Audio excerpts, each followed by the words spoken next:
We live? We live, man. Let's talk about it. We rolling. Act 2. Back again. Take us through. This is your favorite episode, right? Definitely my favorite episode. Tell us why it's your favorite episode. So, it's hard to do that without like skipping throughout it, but I'm gonna just try to keep it general. This show where like the best way to put this, his momentum met his drive. Like the momentum met his drive in this one.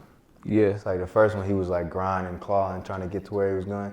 Mm-hmm. The second was like kind of started, like all right, this is going somewhere. But he was still just as driven as he was, and that just kind of accelerated everything. So yeah, definitely my favorite episode. And we're talking like this because we've already seen episode 3 as well. Right. That's where we at with it. Yeah. But we got to see the making of the College Dropout. The album actually progressed. We seen him in the studio with Jamie Foxx recording the Slow Jams joint. I thought that was pretty dope. We seen a lot of, time put in. We also seen a lot of setbacks. This one started with the car crash, and seemed like a lot of the stuff got put on the back burner because of the car crash.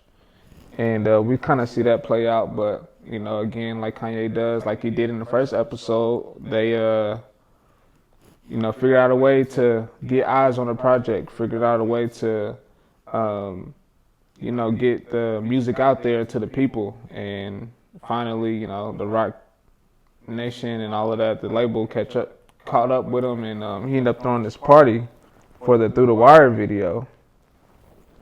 And he was talking about, good call when out. Dame Dash came in. Yeah, that's an important scene. I want you to expound on that because I know that stood out to you. That scene was amazing, man. Kanye's he's in the room, just telling the whole room of people about how, I spent 33, how much ever it was, like 30,000 of my bread on this. And this is how he started, like, I don't know if y'all know this, but I spent 30K on this video out of my pocket. I don't know if y'all know this, but I'm making beats right now just to get these shirts and getting some merch out or whatever he was doing. Yeah. As he going through this, Dame Dash walks in the door. Dame Dash walks in the door and he kind of like paused. He basically like, oh man, I'm just talking. Yeah. And he does this little awkward handshake he do all the time. Yeah, you notice put that, his hand bro? up His like hand is like this. over here, like, why is he shaking up like this? Weird. I It looks noticed so that fried, too. but so he like kind of greets Dame Dash or whatever. Dame Dash in the mix now, just standing there. Kanye, so I'm thinking like, all right, he about to kind of like switch his tone up, switch what he's saying up, He damn near couldn't though. You in a group of people. Yeah. All these people here, and you already going strong. You got to keep going. Facts. You got to keep that energy, and he kept that energy. He did. He kept going. It's like, I'm putting this video out in hopes that I can get a release. What was he looking for? Like a release date for the album. Release date for the album. Looking at Dame Dash. Yeah. But it was just dope to see how like he was explaining himself to everybody, and then the person that really matters most in the situation walks in, and he continues to explain where he's at, where he's feeling right now within the label, and what he's trying to do, where he's trying to go, and it's just like one of the big stepping stones, milestones that he reached to get to where he was going. Yeah, that video did a lot for him. When they put that video out, it went crazy on I'm not gonna lie, I never seen that video. I went and watched it. I went and watched it after. It was crazy to see. That video is hard. Because what was dope is like the first episode, when they got the little lady in there, when they're getting food. And the lady's like, it's the Kanye show. Yeah. I had she's in that video. I'm like, damn, you know what I mean? Like, if I had seen that video, watching that episode, it would look familiar, I had no idea what was going on. Yeah. That video was hard. And it did crazy numbers, like 10 weeks in a row or something 106 in Park, and that's what ultimately, made them get a release date for the album. And you just seen Ye go crazy from that. Like, he ended at the Grammys. Do you remember how many Grammys he took home that? Couple, decent amount. Yeah, he took did home numbers. some Grammys, and that just sent them into created a whole another beast of Kanye. But it goes to show you, how you grind and how you not take no for an answer. You find a way to, make your dreams really come a reality. And his dreams did, and we seen that. We talked about that on the Grammy stage, and that was a really dope moment to end that one. So did you have anything else you wanted to touch on that episode? Anything else that stood out to you? There's a ton, but I know there's more. A ton, but try to keep it short, man. It's a great episode.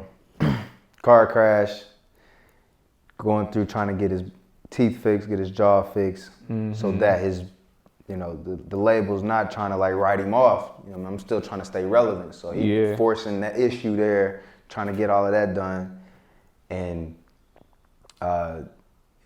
still on grind mode, going to different people, going to see Pharrell. Yep. The Pharrell scene. Where he's rapping for Pharrell. Pharrell loses his mind. Just like so many gems in that episode, man. Yeah. But yeah, it was good. It was good. Now we move on to Act 3. Now this is where things get a little tricky, man. This is where I said this episode was a little bit more emotional. You just emotion evoked in the episode, not me getting emotional, but just it showed a lot of emotion. It showed some pretty low moments for Ye, and I didn't like that particularly, but that's what it's about. Like, that's what it's about. And unfortunately, it shows how close he was with his mom, and how this one starts. He's about to make his sophomore album. Let's start there. And he's working on late registration. He's rising, you know what I'm saying? He ended up getting Grammys for that. Cootie is distancing himself. I wouldn't say that. Well, not distancing. Yeah. Not distancing himself. Right. Himself. The distance between himself, between them was gradually getting thicker and thicker. But the episode starts off about how his connection with his mom, and how his mom was so passionate. So you kind of know where it's going. Started out showing a lot of footage of her. Yeah. We knew where it was headed, Yeah. One part about that stuck out to me when he was explaining like him being confident and being overconfident. Like, it's something wrong with being overconfident. Like, you should feel that way about yourself. Like, when they were at the whatever they were speaking they were at to the event. kids. Yeah, it was an event. Yeah, yep, for with his mom. Yep, they had partnered up on it, and Cootie was there to film it for his mom, actually. Yep. And so that was a pretty touching moment for me. So just like, you should feel that way about yourself. You should feel that you're the best at what you do. You should feel like, he was talking about when you get success, people think you should dumb it down, or people think you should kind of just like go on reserve mode and and take compliments and just say, be humble. But it's like, nah, I feel that way too. Yeah. And I feel that. Yeah. It's like the norm for you to be like modest, or just kind of like downplay what you got going on. Right. And I feel like if there's anybody capable of talking about that or really speaking on that, is Ye. Because I truly feel like his outlook on that, like always being ultra confident, is why he is where he's at right now. Obviously, he was talented, driven, and all of that. But like, out of all the setbacks that he had, for him to have the ultimate confidence to get in the booth with Jay-Z, like, yo, I'm about to just spit this while I'm in the studio with Jay. Yeah. Like, they all looking at me as a producer, and I got enough confidence in myself that this is what I really want to do. I know I can do this. Y'all don't know it yet. None of y'all believe it yet, but y'all will one day. You know, having that ultra confidence in himself to be able to speak up in them rooms and get in the booth and not shy away from the moment is why he's, you know, 7 bill up or wherever he at right now. You know, so that was just, he at 10? 10. He climbing. I know he's climbing. He up there. But yeah, that was a key part of it. You know, he's like, you know, people come up to me like, I like the album. He's like, yeah, I do too. Yeah. I liked it too. I'm glad you did. I'm glad you did, but I liked it too. It's great, right? Some of the best you ever heard. Yeah. It's like that though, and you should. Yeah. Like, I don't know, you should have that confidence in yourself. If everybody just had confidence in yourself, like it wouldn't be, the world wouldn't be what it is today. It wouldn't be no, you know what I mean, no hating and all of that, because everybody is confident in their own ability to do what they were, you know, born to do. But unfortunately, that's actually the scene, right? Her last scene in there, in the documentary. It kind of ends. She, I think it was like a week later or something. Yeah. I want to say. Shortly after, for sure, she ended up passing away, and downward, like the. What exactly happened, bro? I don't know, bro. Because I don't know. Read she had got a surgery. She had got like a breast reduction and maybe like some transfer of fat or something. She got something like that done. And then she had a heart attack. I'm pretty sure is what it was. I don't know if that had an effect on it. I don't know if there's any correlation between the two, but it was tragic, you know, it wasn't like expected. No. And it wasn't, I don't think it was like health related. I think it was just like like a mess up on the doctor's part maybe or something like that. Like that's what I read. Yeah. Something along those lines, but yeah. But yeah, you know, after that happened, it sort of unlocked a different Kanye. He at the core, he's always been who he is. Yeah. But like he started going on these like, I don't know.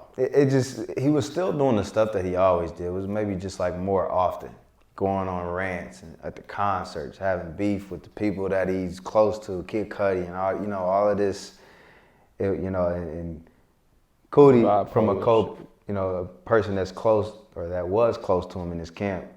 He was like, yeah, it's just like when I would go around him, it just felt different. He seemed different. Yeah. He even stopped recording after some at some point in some conversations, because he's like, bro, I don't want to record this. Like, I don't know where this conversation is gonna go, and that's like, that's like a real good, yeah. And there was a point where Kanye told him to cut the camera off. That's when he had met back up with him or whatever. Yeah, in the studio, I think. Yeah, so they met back up a couple of times. So like we mentioned before, they were getting distanced. Their relationship was distancing, and they end up in the same room a couple of times, and Kanye would just be real distant from him for whatever reason. That's really unclear. They never really said why or why they became distant. Yeah, but I mean, Cudi was like, after every time he said like, everything happens for a reason, and that means that something else was happening in his life. Exactly why they distant. You think so? Exactly why. Just because it was Kanye. I mean, obviously, yeah. But what I'm saying is, he became Kanye who we know. Right. And it's like, bro, like, you cool, you from the crib. I appreciate everything you've done for me at this point. But I'm working and dealing with different things. Yeah, for sure. I got a brand going on. I got to go to Europe. I gotta go to China to talk to this person about, like, you know what I mean? Like, there's no room for you can't Cudi. Keep up. Yeah. And that's just what it is. Facts. Nothing against bro. Yeah. But I'm just kind of outgrown you. I've outgrown you. That's literally all it is. You know, all love. But, you know, we just, I mean, that's Kanye though. Like, you know, so that's a normal part of life of everybody with their childhood friends and stuff. At certain points, For sure. you know, certain things are going to start happening. People move. People start getting, just, you know, people are still doing what they've been doing. People trying to move something differently. Start a family. All types of things. That's what I was saying too about Cootie. Like, when he did, you know, stuff was happening for him too. He had a baby. Yep. And it got to show like his pops dying, Cootie's pops dying. Yeah. But I like what they were showing as far as his child and how much she knew about Kanye and their relationship at a young age. That was dope. But I ain't gonna lie, they started showing about Cootie and I'm like, y'all better not. Let's get refocused here, fellas. And they did a good job of that though. Let's get back focused, because I ain't really trying to. I don't even know, bro. You know what I mean? I don't know you. I appreciate what you did, but we're here for a reason. You know? So let's get back in focus. But they got off on it wasn't even a tangent. They got. You got to talk a little bit about it. Yeah, they did what they were supposed to do. You got to talk a little bit about Cootie, because he's a big part of why we have what we're watching. Absolutely. But they also did a good job of reeling it back in. Yeah. And when I found was pretty dope about you're not gonna do that. What's pretty dope about, like, he just, like, the way the story was told, man, just like from, like I said again, from some cinematic standpoint, it's just like the way this thing was edited and put together, some just like dope work, man. Like, I like the timeline thing they did. And just kind of like going through everything, and then, you know, them reconnecting and all of that other stuff. It ended up being a pretty dope ending. He ended it with they were at the release of, or the listening party of Donda. He was telling their stories and stuff like that, and how it ended, and I kind of guess, you know, what they were doing now, or kind of a cliffhanger.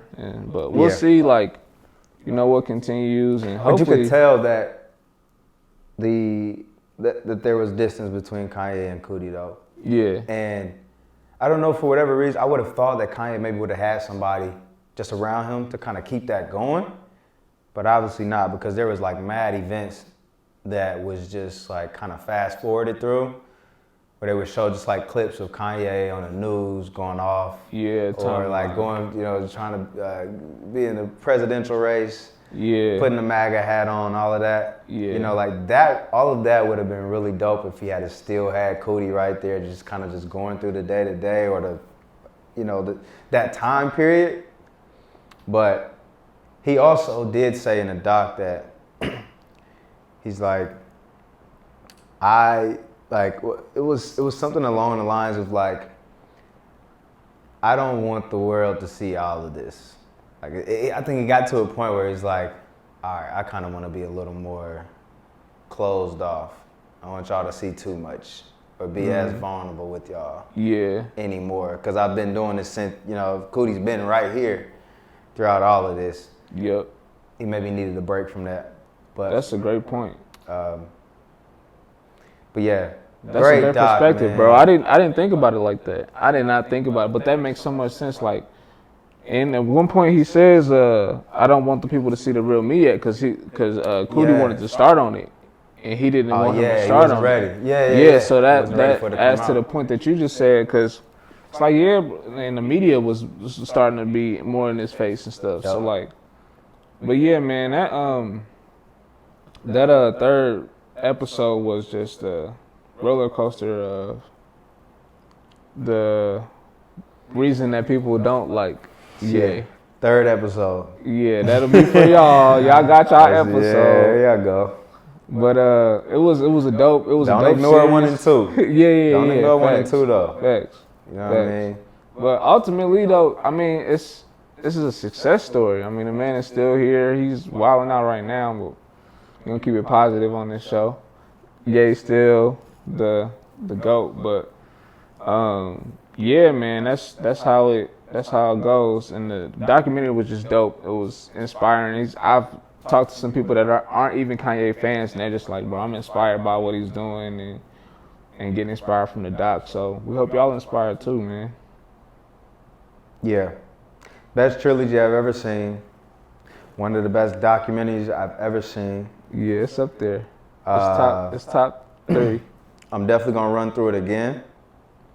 I have to run through it again.